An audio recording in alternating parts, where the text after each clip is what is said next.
BYU basketball brand is just so big. It's just out of this world right now, right? Like with the preseason, with how we finished in Big 12 and the Sweet 16, it's just it's at such a peak that was like a buzz topic with these coaches as well, right? Like I was in a car with Pope, Davis, Stoudemire, and Oates, and it just every single one of them and all the other coaches in the back room, like in between sessions, were talking about, when they figured out who I was and where I'd played, they all just talked about how crazy it was to play at BYU. Like McCaslin from Texas Tech, Tommy Lloyd obviously has experienced so many games there coming from Gonzaga, and he was telling everybody how mean the fans were. He's like, you think they're nice, but they just put on a front and then they're really mean, which was hilarious. And then Damon Stoudemire said the same thing. And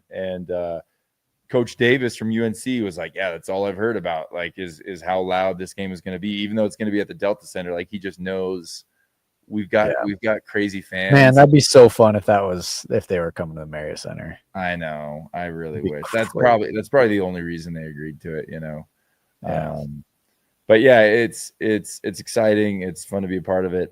Maybe we answer these. I think we kind of answered these questions. The craziest play, if it's not the one that Ryan said, it's the one where I think it was a high school game, he went under his both legs. That was a pretty wild one. Jack Carpenter said, I sent that play to my Uber driver from 3 months ago. He too was impressed. Solid. Shout out, Jack. It's our number one fan right there. And then how do we get Yegor to the Nuggets? That would actually be fire. Can you imagine him learning directly from the European passing GOAT? Yep.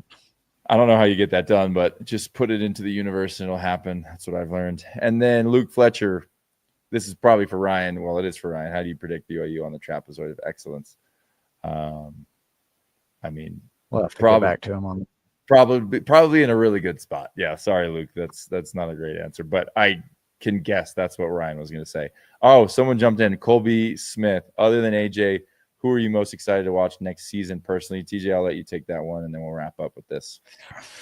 That's so hard to say. I feel like we have so many like different guys that I enjoy for different reasons. Like Keba just makes crazy athletic plays, and he like I coached him a little bit in high school and in some summer AAU stuff, and he had some plays where I was just like, oh my gosh, like you are just a man amongst boys, and he had, we talked about on our podcast earlier this year that his play against Iowa State was maybe one of the greatest, most athletic plays in BYU basketball history. That was something special. I'm really excited to see, how Richie comes back from having a stellar season. Sometimes it can be a little bit of a challenge to come off of like such a high season like that and just be able to back it up. But like, if Richie, he's just a dog, and he just is like, I just come to work every single day and do my job. And like, I don't think he's worried about anything else. He just goes to work.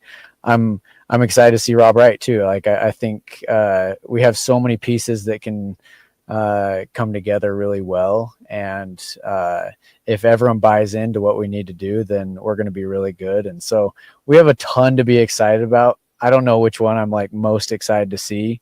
But I'm excited to see us win some games. That's for sure. Yeah, that's a great answer. I think mine is just Rob Wright. Like I don't know if we've had a point guard quite like him, just the way he plays, and his strengths that he leans on the most. And I just feel like I kind of know the other guys, so it'll just be fun to see how he meshes, right? Versus, I feel like I have a feeling on the rest of them and the returners and how their roles are going to shake out. So Rob is a big question mark for me that I'm excited to see how it pans out.